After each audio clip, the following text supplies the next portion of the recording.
Gusto nyo bang makitang may mugshot photo? Ito pong si Sara Duterte. Siyempre, malamang sa malamang, 99% ng mga manonood ni Top 1, yan ang gustong mangyari. Pero, malamang sa mga susunod na araw, baka mangyari yan mga tol, sapagkat kahapon, formal na pong sinampahan ng kasong grave threat sa korte ito pong si Sara Duterte. Alam naman natin ang prosesong mangyayari dyan. Titingnan ng korte kung meron pong bang probable cause for issuance ng warrant of arrest. At usually, ganun po yung nangyayari. Pero available naman po ito, kaya malamang sa malamang, kung hindi po ngayong ngayong araw, Webes o Biyernes, Lunes, Martes sa susunod na linggo, may lalabas na warrant of arrest kay Sara Duterte, pero agad po iyang magpapiyansa. Ang tanong na lamang natin ngayon, kung sa proseso ba ng kanyang pagpapiyansa kung saan kinukunan po ng mga personal circumstances kasama po ng mugshot ay kung ito po ba ay isa sa publiko ng ating otoridad. Yan ang malaking katanungan na ang kasagutan malalaman natin sa mga susunod na araw.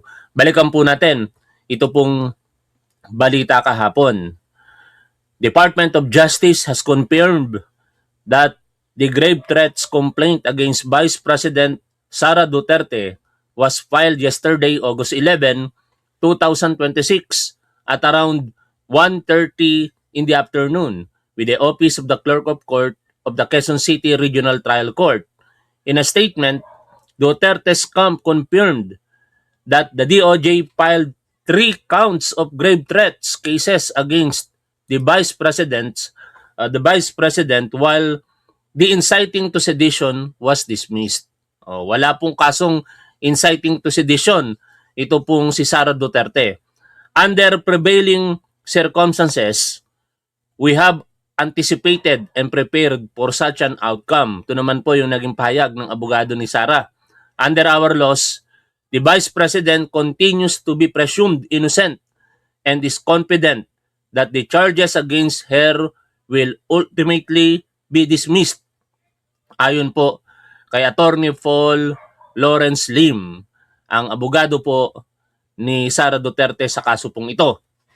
At syempre, ito po yung impormasyon kung saan isinampa po sa korte. Nakalagay po dito, People of the Philippines versus Sara C. Duterte for grave threats of Article 282 of the Revised Penal Code as amended in relation to Section 6 of Republic Act 10175 or the Cybercrime Prevention Act of 2012. Usually, ang grave threats ay ang parusa po nito kung ano yung ibinabanta mo, bababa ng, kung di ako nagkakamali, 1 degree o 2 degree. Tapos, since ginawa po ito ni Sara Duterte using information and communication technology, sa ilalim po ng 10175, 1 degree higher naman. No? But anyway, wag na po natin pag-usapan ng penalty dahil sa huli, yan naman po ay available at siguradong makakapagpiyansa po itong si Sara. Ayon po dito sa information, the undersigned State Prosecutor of the Department of Justice hereby accuse Sara C. Duterte for grave threats. Ang sarap basahin nito mga tol, sapagkat yung piling untouchable, yung piling above the law, ngayon formal na pong kumakaharap sa kasong grave threat. No one is above the law. Ika nga doon po sa talumpati ni Congressman Abante Jr. sa ating intro na pinatutugtog lagi. Not even the Vice President. With deliberate intent to instill fear upon President Ferdinand R. Marcos Jr., did then and there willfully, unlawfully, and feloniously threaten him with the infliction of a wrong amounting to a crime subject to a condition by publicly broadcasting through Facebook live streaming a video of herself making the following statement. At napakinggan na po natin yan madalas, Pero curious ako ulit. Nakalimutan ko na kasi. Puntahan nga natin yung 10951. Ito yung amendment ng revised penal code when it comes to penalty. Article 282 excuse me po, of the revised penal code pertains to grave threat. Tingnan natin dito kung ano penalty nito. Sa Article 282 nakalagay po rito, as amended by Republic Act 10951, grave threats, any person who shall threaten another with the infliction upon the person, honor, or property of the latter, or of his family of any wrong amounting to a crime shall suffer. First, the penalty, next lower in degree. O, next lower in degree. Nagkamali ako dun sa una, sabi ko baka pangalawa pero isang degree lamang. Than that prescribed by law for the crime he threatened to commit. Now, if the offender shall have made the threat demanding money or imposing any other condition even though not unlawful and said offender, ang pagpatay, pinakamababang parusa po dyan, like sa homicide ay reclusion temporal, di 12 years and 1 day to 20 years yun. Tapos ginawa niya po ito using information and communication technology, mag-a-add ng 1 degree, magiging reclusion perpetua, pero malabo siguro no na mag-reclusion perpetua ito.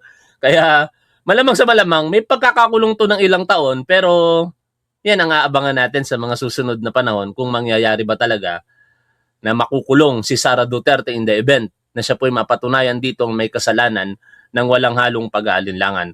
Pero dapat nating malinaw sa lahat na bilang Vice Presidente, sa aking pananaw, hindi siya matatanggal sa kanyang mandato bilang Vice Presidente unless through impeachment.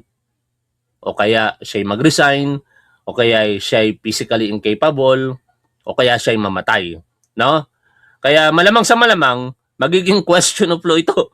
Kinalaunan, kung pwede bang i-apply kay Sara Duterte ang penalty while she is the Vice President of the country. Yan naman ay usaping matagal nang napag-uusapan, even the Ombudsman binabanggit po yan, dahil nga may mga maaari din kaharaping kaso kung sakasakali for plunder, malversation, perjury at iba pa, itong si Sara Duterte. Ngayon, focus muna tayo dito sa grave threat at balikan po natin ang balita kaugnay niyan. Kasi may kinausap na ako na tao. Sinabi ko sa kanya, kapag pinatay ako, patayin mo si BBM, si Lisa Araneta, at si Martin Romales. No joke. No joke.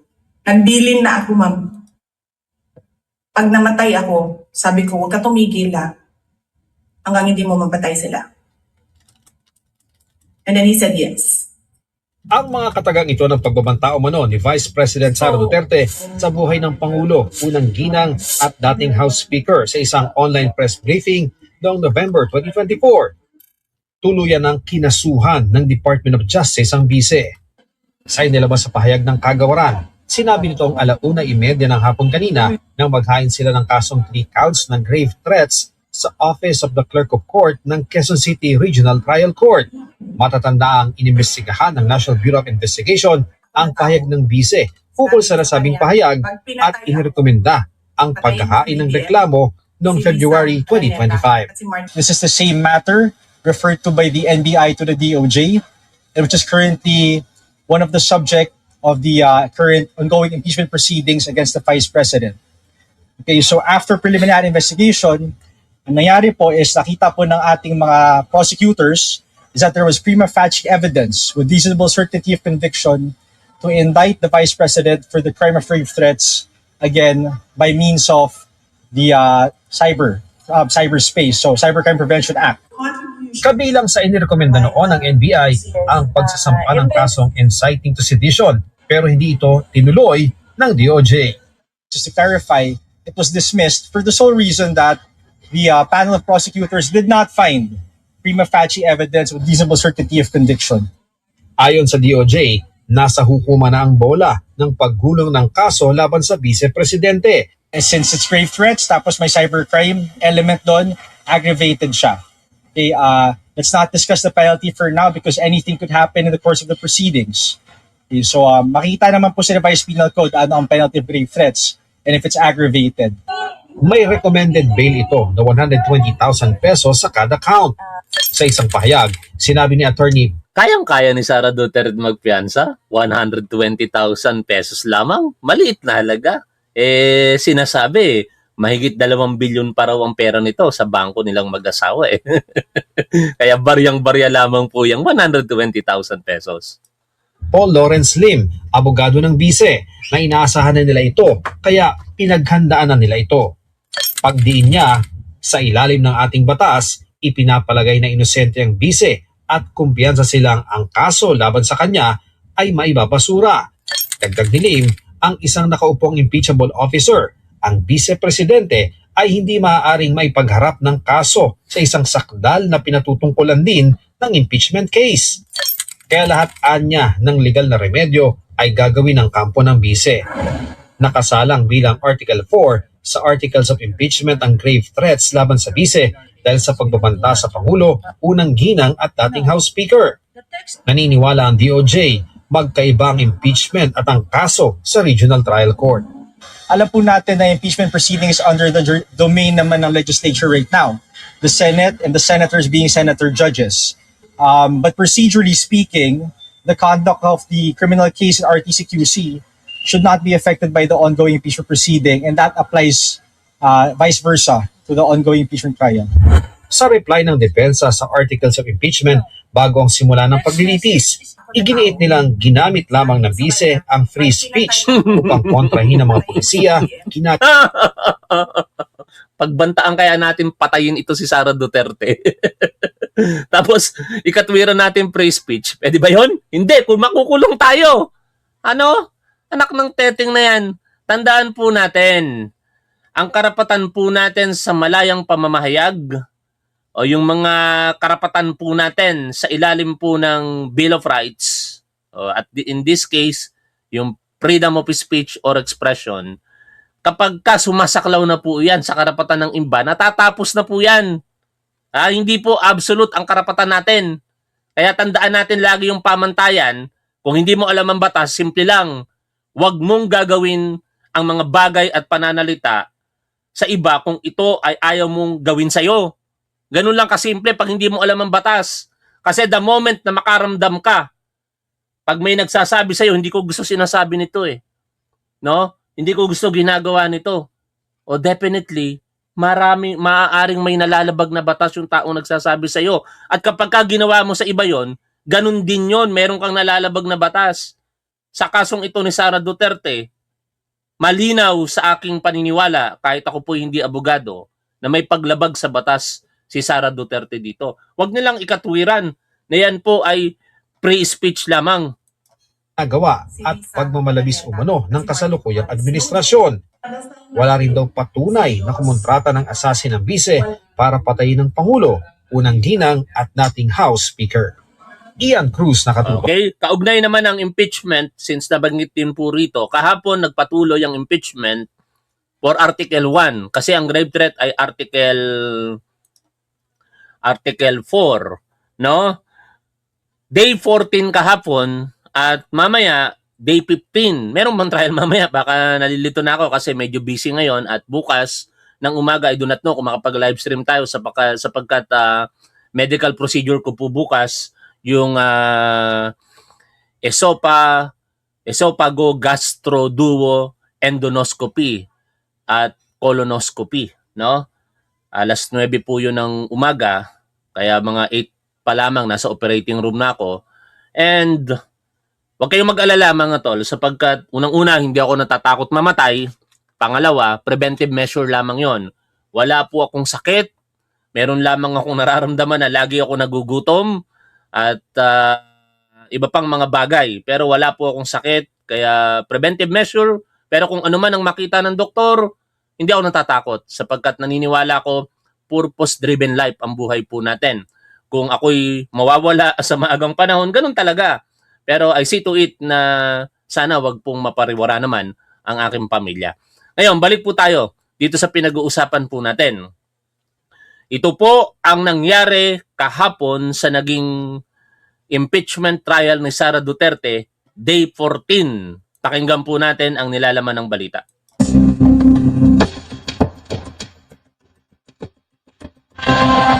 Naitaan ng Commission on Audit ng paglabag ang tanggapan ni Vice President Sara Duterte sa pag-liquidate ng kanyang confidential funds. Ito ang lumabas sa testimonya ng COA auditor na humarap sa impeachment trial kanina. Lumabas din na ginamit ng BISE ang kanyang confidential funds sa mga aktibidad na hindi dapat. Nakatutok live si Sandra. Yes, Vicky, humarap nga po sa impeachment court ang opisyal ng Commission on Audit na bubusisi doon sa confidential fund ni Vice President Sara Duterte. At aniya, pinababalik na po sa OVP yung 375 million pesos na halaga ng confidential fund. At giit pa niya, may pananagutan ng bise sa naturang pondo. Sa isang J. Camote, 200,000 payment of purchase of supplies 8/11/2023. At itong mangga, gumawa ata ng fruit salad dito. May kamote, may mangga, may keso. P-1- Grabe, no, mga tol. May observation si Fiscal EJ dito nakita ko kahapon. Ang tindi ng ginawa na ito sa pera, sa confidential funds. Para bang napaka-relax o complete disregard of the law dahil feeling nila above the law sila. No? Yan, no? Sabi dito ni Fiscal EJ yesterday, we just witnessed how someone can be both corrupt and incredibly careless at the same time. Or shall we say, masyadong kumpiyansa. Baka masyadong kumpiyansa, I should say. Kasi feeling niya above the law siya na nagawa nila ng napakahabang panahon sa City of Davao, kaya kahit gawin niya sa national, untouchable sila. Sa bagay, nagawa nga ng tatay niya. Kaso lang, presidente yun no? Yung confidential funds ng Office of the President, lehitimo. Sa Vice Presidente, lalong-lalo na sa Department of Education, nakakagulat at talagang nakakapagtaka na napakalaki ng confidential funds mo considering na wala ka namang mandato para sa mga confidential at intelligence undertaking. Kaya doon po sa mga dahilan na ginawa ng OBP at paglalagay ng mga iba't ibang pangalan na ito, including paggamit ng pera ng confidential funds sa iba't ibang proyekto di umano ng OBP, talagang maliwanag na paglapastangan po yan sa mga panuntunan kaugnay po ng paggamit ng confidential funds. 8/22/62, Miggy Mango for 50,000 pesos. Sa ganitong paraan, inilarawan ni Attorney Lorna Kapunan ang mga pangalang tulog pagkain na nabigyan ng confidential funds ni Vice President Sara Duterte. Mga pangalang nakalagay sa mga acknowledgement receipt na isinumite ng Office of the Vice President o OVP bilang patunay ng pinagbayaran ng confidential funds. Puna pa ni Prosecution Lawyer Kapunan, katunog ang iba pang mga pangalan sa ilang kilalang personalidad, gaya ni Beth Revilla, Clarice Hontiveros, Jose Diokno Jr., John Lapid, at Hanilet Camille C. Pati Heart Santiago at Anong Pauco na tila kombinasyon ng tunay na pangalan ng misis ni Presiding Officer Senador Cheese Escudero. Isa sa napuna ng Commission on Audit o COA ang mga ginastusang aktibidad na hindi dapat ginamitan ng confidential funds. Christmas activity in Happyland, Tondo, Manila. Pasasalamat and update meeting TODA in Barangay Batasan Hills, Quezon City. May mga activity tipo dito na pasasalamat, coordination meeting. May mga tree planting po, distribution of wheelchairs, gift giving, medical mission, at iba pong activities ng mga satellite offices po ng Office of the Vice President. Nasa listahan ba yan Your Honor. ng confidential activities base sa joint circular? Based po dun sa enumeration kung saan gagamitin ang confidential fund, hindi po ito nakasama doon. Nakita rin na nangyari muna ang mga pinagkagastosang aktibidad bago pa makuha ng OVP ang pondo. Sabi ni State Auditor Zailin May Del Campo, hindi pwede ito. Ipinakita rin sa pagdinig ang mga acknowledgement receipts para naman sa confidential funds ng Department of Education. Sa panuntunan kasi ng COA, tanging ang Special Disbursing Officer ng ahensya ang maaaring mag-release ng pondo. Sa kaso ng DepEd, ito ay si Edward Fajarda. Pero ipinakita sa pagdinig ang mga acknowledgement receipts na pare-pareho ang petsa ng pagre-release ng pondo sa magkakaiba at magkakalayong lugar. Tanong ng prosecution, paano daw ito nagawa ng iisang tao lang sa loob ng isang araw? Kasi nung binabasa ko to, no? Kasi ako, Marvel Comics ang binabasa ko. Superman ang favorite ko. Kung hindi man Superman, ang isang SDO, kaya ba niyang puntahan? Sa palagay mo, Your Honor, please. lahat na ito. Your Honor, please. Yes, Council The Correspondent. question is speculative, Your Honor. What is speculative about Superman? He can fly It's anywhere a in one day. hypothetical question. Council, move on. Move I on, will move Council. on, Your Honor. Halimbawa, sa petsang March 15, 2023, base sa mga sinumiting acknowledgement receipts sa COA, 22 na tao ang binayaran sa Quezon City, Olongapo, Laguna, Cavite, Mali ka naman kasi, Attorney Lorna Kapunan eh. Si Superman, it will take siguro seconds or sabihin na natin segundo bago siya makarating from one place to another. Lilipad eh. Di ba? Lilipad. Dapat ang ginamit mo, Attorney Lorna Kapunan, yung instant transmission ni Goku, nakaganyan yun. Di ba? Oh, may daladalang confidential funds. O, gaganon lang si Goku. Tapos mapupunta na doon sa ibang lugar. Dapat ganon. Then, nagpapatawa lang ako, mga tol. Baka di nanonood ng Dragon Ball si Attorney Lorna Kapunan eh.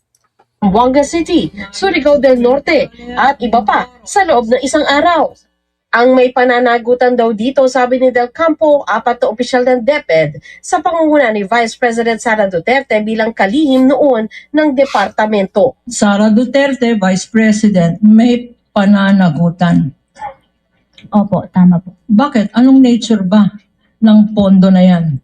Kasi po ito is pondo ng bayan po. Sa testimonya rin ni Del Campo, sinabi niyang nakitaan nila ng violation o paglabag ang Office of the Vice President. Tinukoy niya ang nasaksihan niyang testimonya noon ng Special Disbursing Officer ng DepEd na si Gina Acosta sa pagdinig sa Kamara. Doon sinabi ni Acosta na sa utos ni Vice President Duterte, ibinigay niya ang pondo sa punong security ng bise na ayon kay Del Campo ay hindi dapat dahil tanging ang Special Disbursing Officer lamang ang dapat humahawak ng pondo. By the directive po of BP Sara, binibigay niya kay Colonel Raymond Dante Hindi. Pilachica, head ng Grabe. Vice Presidential Security and Protection Group Tindi, no, mga tol. Totoo ito, wala na pong halong pag-aalinlangan dyan, mga tol. Katotohanan po itong naririnig natin. Kasi opisyal po na trabaho ito ng COA, hindi naman po magsisinungaling yan. Ang tindi talaga ng ginawa sa pera ng taong bayan. Kaya yung Alejandra Gonzalez, oy! Kala mo nakalimutan na kita, Alejandra Gonzalez, Nak ng teteng na yan, magalit tayo dahil yung buwis natin hinanakaw at ipangalanda ka natin sa taong bayan na tayo'y nagbabayad ng buwis. Tuloy tayo rito.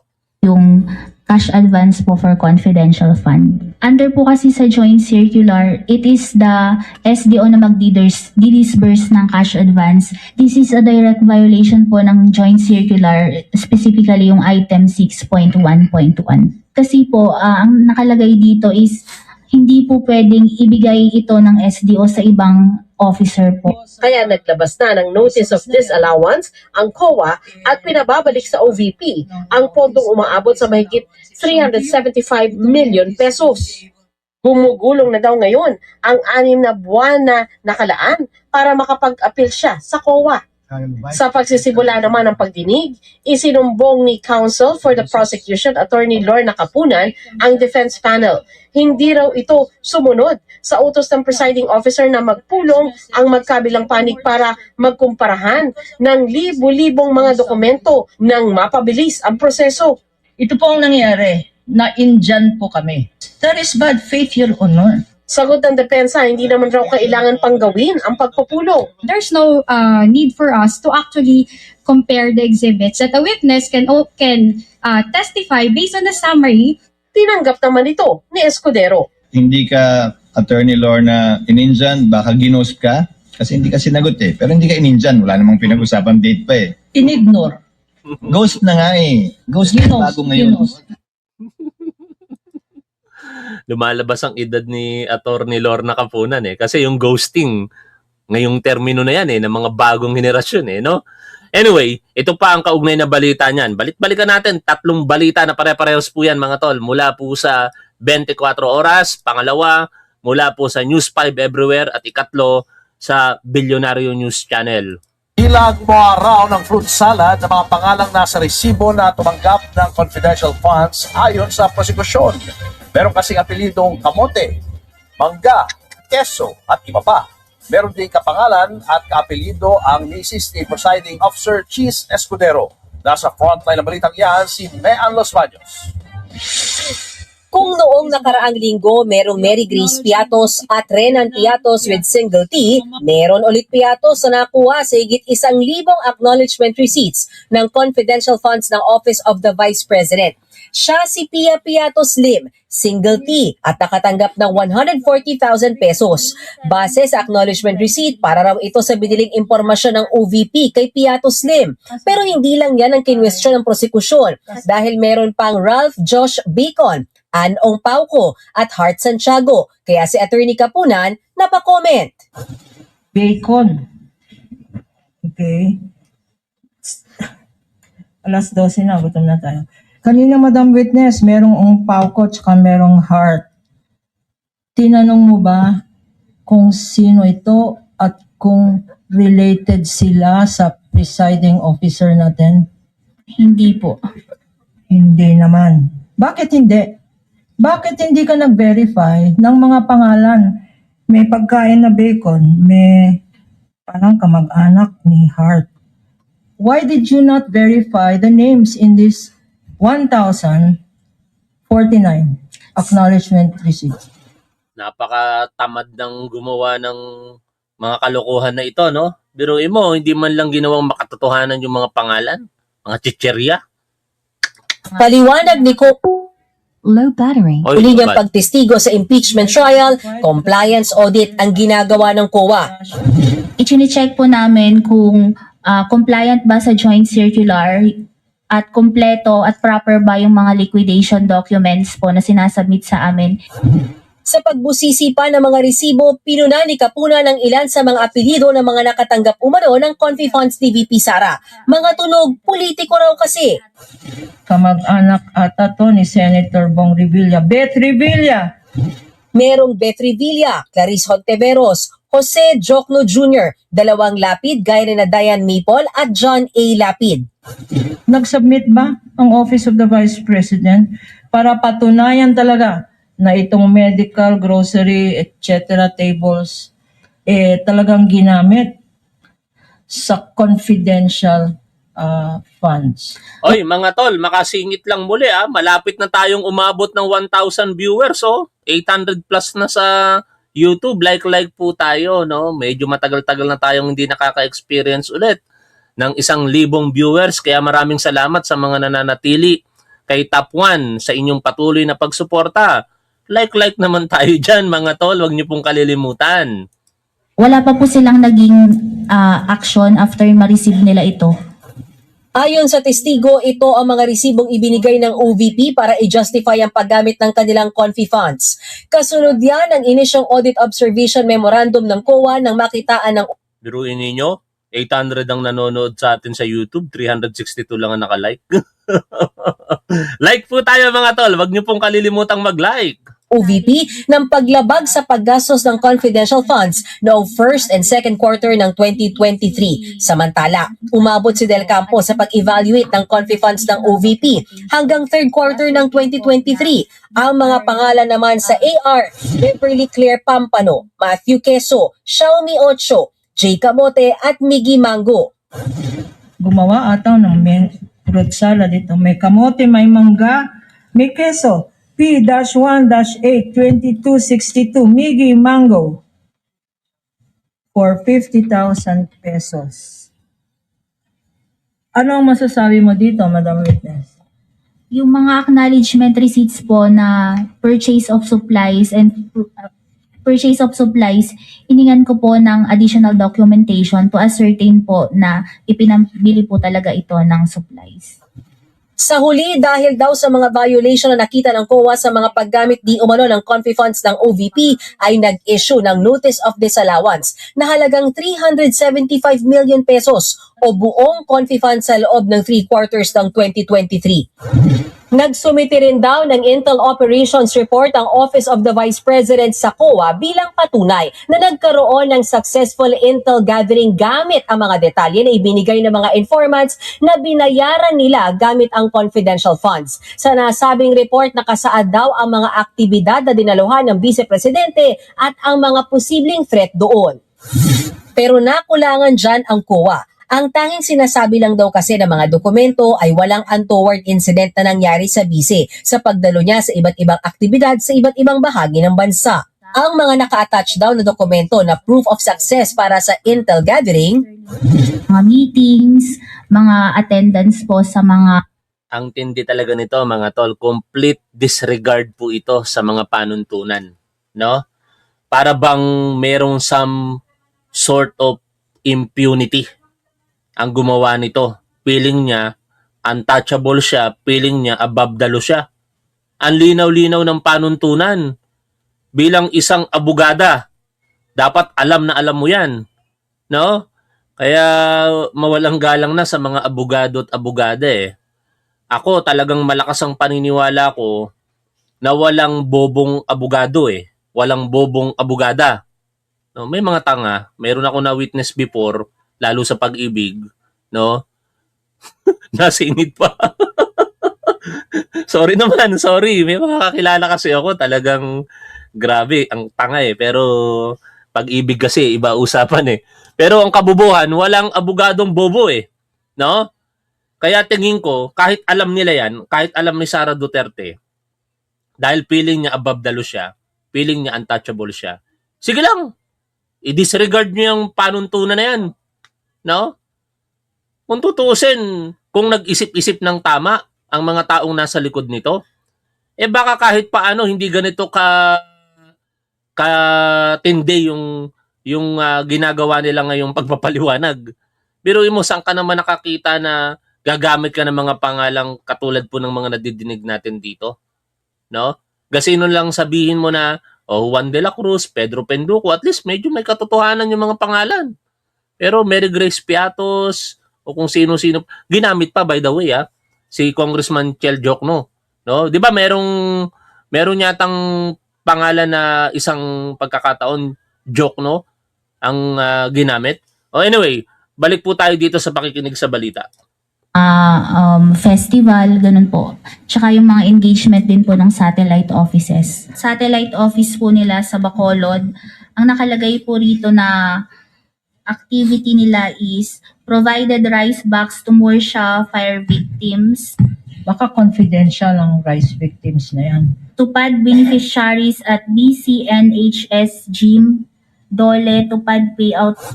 Pero paglilinaw ng testigo, hindi dyan ginamit mismo ang confidential funds, kundi sa surveillance activities na ginawa bago dumalo sa mga activities na yan ang bise. Pag sinabing there were no untoward incidences, hindi ba evidence of success yun? Pero pag balik ulit sa usaping abogado o abogada, mga tol, kayo na nga humusga rito, naalala ko na naman kung ano tawag sa ganito. So as a final note, Ma'am Vice President, could you just give us your thoughts on the State of the Nation address? Right. Thank you. Good morning once again to everyone. First off, I'd like to thank our Department of Finance, the Bangko Sentral ng Pilipinas, PICC, for... Natatawa pa ako sa DDS eh. Pinagtatanggol yan. Sabi nung DDS, hindi lang kayo marunong umunawa ng English kaya hindi nyo maintindihan ang sinasabi ni Sara Duterte. What? Sabi nung DDS, hindi lang daw tayo marunong umunawa ng English kaya hindi natin maintindihan yung sagot niya rito. Anak ng teteng na yan. For organizing this post-SONA briefing of the cabinet secretaries for our business community and for the entire country. Thank you very much for this opportunity to speak before all of you, and explain the respective work that our cabinet secretaries and our departments need to do. Alam niyo mga tol, hindi yung itok-itok ang pinakapunto dito eh. Naging katatawanan na lang sa atin kaya nabansagan ni Tapwa na itok-itok. Kay Tapwa nagsimula yun. Dami nagalit sa akin na DDS dyan. Itok-itok kay Tapwa nagsimula yan eh. Pero hindi yun talaga pinakapunto. Yung mismong sagot mga tol, kabubuhan.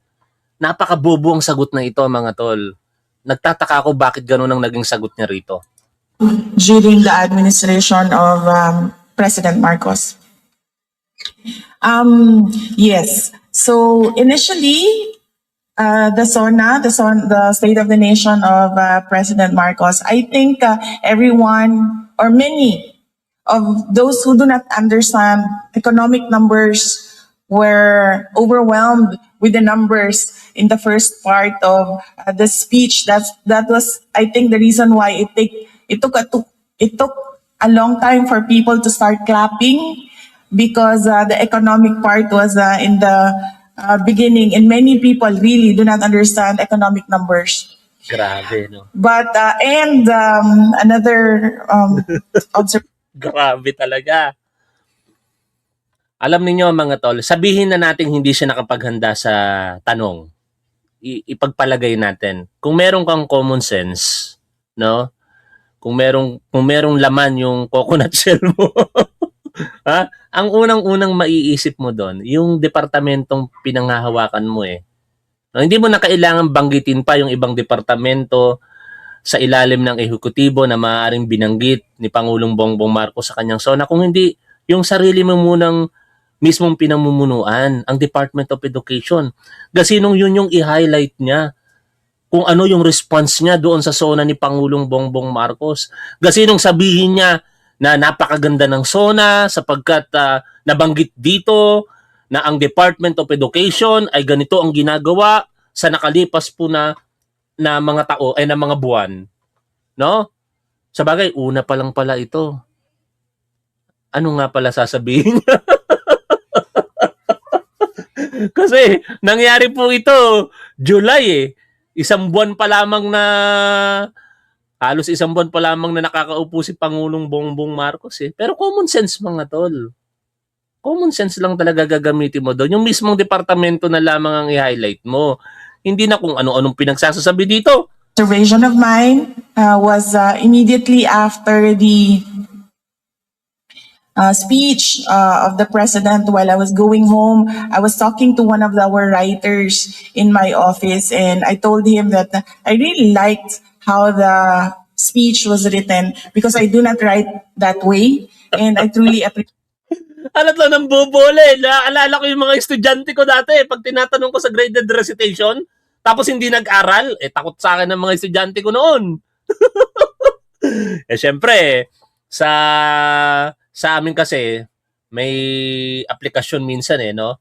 Na kapag hindi mo alam ang sagot, kailangan gumawa ng kaparaanan para alamin ang sagot. Kaya yung mga estudyante, tinetrain sila, kumbaga stability under pressure. Dapat hindi ka matataranta. Gagawa ng kung ano-anong sinasabi, kung ano-ano, nagkakanda utal-utal, kung ano-ano sinasabi. Parang ganito yung nakikita ko. Nagbabalik alaala yung mga estudyante kong pakulo-kulokoy sa pag-aaral. Balik lang na tayo dito sa balita, mga tol. Lang yung mga komunista, yung mga terorista, imbis na nag-away-away, tumanggap na lang ng rice pack, tumanggap na lang ng tupad. Ang hinahanap po kasi is payment of rewards. Meron bang, dun sa probable threat na yun, may nahuli ba? Parang ganun po. Yun ang magwa-warrant ng payment of rewards po. At wala kang ganon Yun po ang na nakita hindi sa po evaluation mo, Madam Witness. Opo. Pagdating naman sa mga AR ng Department of Education, natalakay sa impeachment na pirmado ang mga ito, pero iba-iba ang mga petsa. Kaya tanong ni Attorney Kapunan, mala Superman ba ang Special Disbursing Officer? Kung hindi man Superman ang isang SDO, kaya ba niyang puntahan? Sa palagay mo, Your Honor, please. lahat na ito. Your Honor, please. Yes, Council The Correspondent. question is speculative, Your Honor. What is speculative about Superman? He can fly anywhere It's in one day. hypothetical. Nagmanifest si Kapunan So dito tayo, talon tayo sa Billionaire News Channel. Sa day 14 ng impeachment trial ni VP Sara, lumabas na kasama ang Christmas party at tree planting sa ginastusan ng OVP gamit ang Kaya pala, nung wala ng confidential funds, di na sila makapagsagawa ng mga kung ano-anong activity na yan. Eh alam naman natin mga tol kung bakit ginagawa ng OVP, no?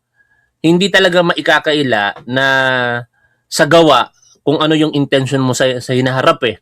Malinaw na pamumulitika po ito. Naglagay ka ng iba't ibang satellite across the country para magtulong sa mga kababayan nating Pilipino sa pamamagitan ng pamamahagi ng gamot, medical assistance, kung funeral, kung ano-ano pa, no? Libreng sakay. Maagang pangangampanya talaga. Ang problema, ginagamit nila yung pondo ng bayan. Kung yung mga ganong gawain, na alam naman natin, meron ng departamento na humahawak katulad ng DSWD sa mga ayuda, sa mga libreng sakay, particular dyan ang Department of Transportation o kaya mga LGU, wala sanang problema. No? OVP gumagawa. Tapos pera ng taong bayan sa pamamagitan ng confidential funds na hindi naman doon nakatalaga yung pondo na yon. Isa pong malaking kagaguhan yon, no? confidential funds. Dahil dito pinababalik ng ahensya ang milyon-milyong pisong pondo na wala umanong sapat na resibo. Yan ang agenda report ni Hannah T. Live na gulat mula sa Senado. Hannah, ano na ang latest sa paglilitis?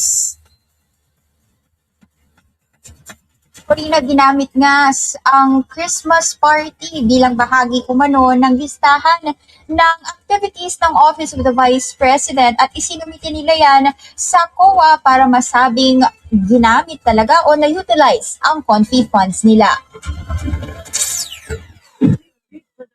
Pagtatanim ng puno, Christmas activities, at Partners Appreciation Night. Yan ang ilan sa mga event ng Office of the Vice President na ginamit nila para ma-justify ang paggamit nito ng confidential funds. Inihayag ito ni Auditor at COA witness Sailin May Del Campo sa Senate Impeachment Court. Ang confidential fund po, ito po yung lump sum amount na nasa General Appropriations Act na gagamitin po for confidential activities po ng isang ahensya. At itong binasa mo, tree planting, Christmas, napakadaming Christmas party, napakadaming award ceremony. Yan ba ay pinapayagan sa sinabi mong definition ng confidential funds? Hindi po. Bukod pa rito, ang mga event ay bago pa ang dapat nasakop na period ng paggamit ng 125 million peso confi funds ng OVP na mula December 21 to 31, 2022. Nasa December 13 to 19 kasi ang isinumiteng list of activities ng OVP. Tugon yan ng ahensya sa una ng pag-flag ng COA sa questionableng paggastos nila ng confi funds na tinatawag na Notice of Suspension. Dahil hindi na-justify ng OVP ang paggastos ng pondo, nag-issue na ang COA ng Notice of Disallowance. Ibig sabihin, kailangang ibalik ng OVP ang nasa 73.3 million pesos na confidential expenses. May nagtatanong, Top 1, pinababalik ang milyong-milyong pera. Makukulong din ba si Sara kahit mabalik? Actually, mas maganda sana kung abogado sasagot dyan eh. Pero sa abot lang ng aking kaalaman, simple lang. Kahit ibalik ang pera na nanakaw di umano sa taong bayan, kapag ka completed na yung tinatawag po na acts, no? Yung ginawang krimen, eh yun po ay may pananagutan na, no? Saka isa pang tanong dyan, paano kaya maibabalik yan ng OVP? In short mga tol, kung 73.287 million pesos ang ipinababalik na halaga, kasi ito yung disallowed na amount, hindi pinapayagan, binalik ngayon ni Sara Duterte, hindi na natin alam kung saan ang galing ang pera. May pananagutan pa rin ba siya? Meron. No? Para sa akin, may mga paglabag sa batas dito. Lalong-lalo na, ang involved na amount ay 73.287 million. Baka pumasok sa kasong plunder. O kaya, yung tinatawag na malversation. Kahit gaano kasi kaganda ang intention mo, kapag ka inappropriate mo ito, assuming kunyari, hindi niya naman ginamit para sa kanyang sarili, pero ginamit niya para sa iba na proyekto ng kanyang opisina at hindi iyon allocated para doon, that is technical malversation.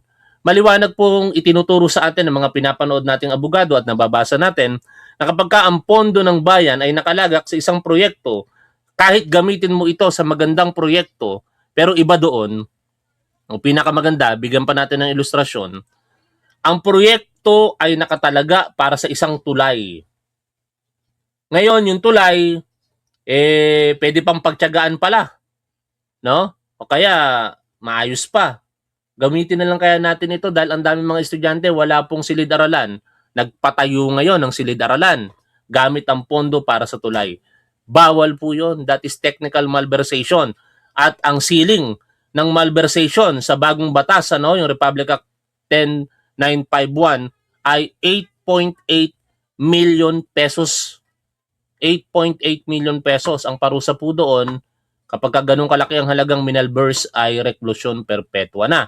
Maaari rin pumasok dito yung mga falsification of public or private documents o kung ano man na falsification.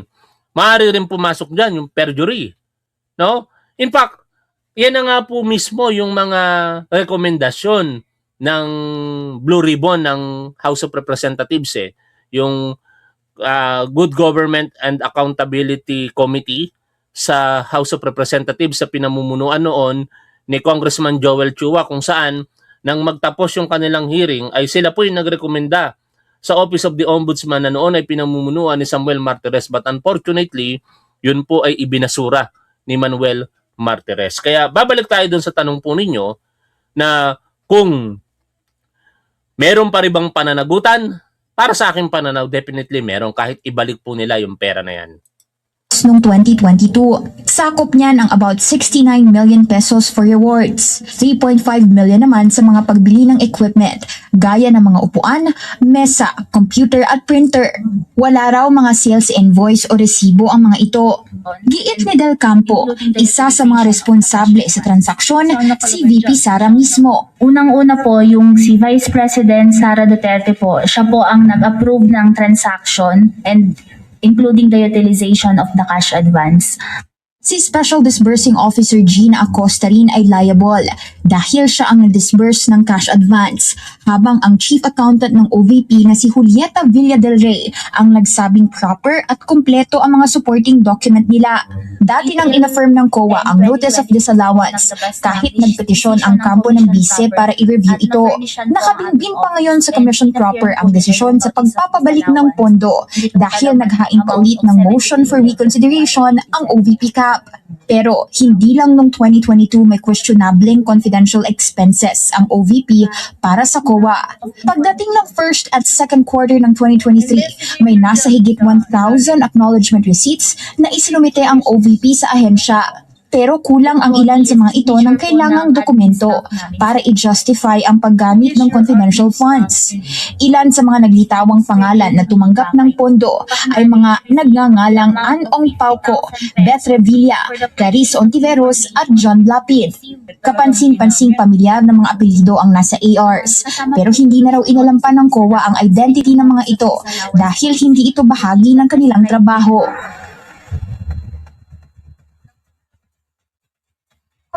Ayon din sa COA, violation din daw sa use of confidential funds ay naging paunang utos nitong si VP Sara sa kanyang Special Disbursing Officer na i-transfer ang disbursement of confidential funds sa head ng security ng OVP. Dati na kasing sinabi ni SDOG na Acosta sa isang House hearing na itong si VP Sara raw ang nag-utos na ibigay ang confi funds kay Colonel Raymond Dante La Chica, ang dating head ng VP Security and Protection Group. Sa panuntunan ng COA Corina, bawal ito. Under po kasi sa joint Oy, maraming salamat, Jing Caliso. Merong Jewels. So ito, Jewels. Maraming salamat po. circular, it is the SDO na mag-disburse ng cash advance. And ang participate Anyway, mga tol, wala talagang makapalang mukha siguro ng mga taong ganyan na parang binabaliwala lamang yung mga panuntunan. Feeling untouchable, feeling above the law talaga.